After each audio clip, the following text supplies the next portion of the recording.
Trust is built before it is needed. It's that time again for Wednesdays with Whitewater.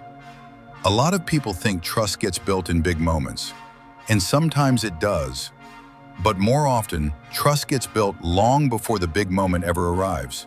It gets built in the normal days, the steady conversations, the follow-through, the honesty, the small promises kept, the way someone shows up when nothing dramatic is happening at all. That is what makes trust so interesting. By the time you really need it, it is usually too late to start building it. When life gets hard, when pressure rises, when something unexpected shows up and starts rearranging your plans without permission, people do not suddenly decide who they trust in that exact moment. Usually they already know. They know because of the way you have been. They know because of the consistency. They know because you were clear before it was urgent, helpful before it was profitable, and steady before it was stressful. That is true in personal life.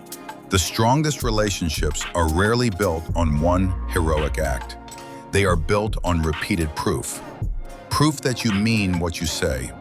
Proof that you care enough to pay attention. Proof that when something matters, you do not disappear. And honestly, that is encouraging, because it means trust is not some mysterious lightning strike. It is built in ordinary moments. That is especially true in freight. When a shipment gets complicated, when timing tightens, when a carrier issue pops up, or when a customer needs answers quickly, that is not the ideal time to start wondering whether your logistics partner knows what they are doing.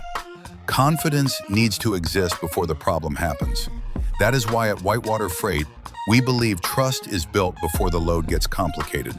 It is built in the preparation, the communication, the carrier vetting, the tracking, the honesty, the follow-up. The way we help clients stay informed before they have to ask. Because when something does shift, and in freight something eventually always does, our clients should not be meeting our character for the first time in the middle of the problem.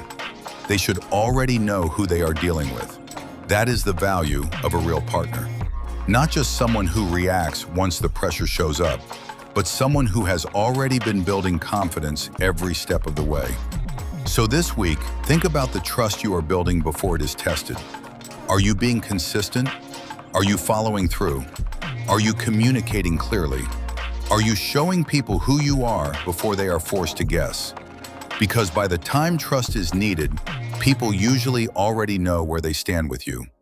In both life and freight, that makes all the difference. And whether it's with us or not, keep going the extra mile.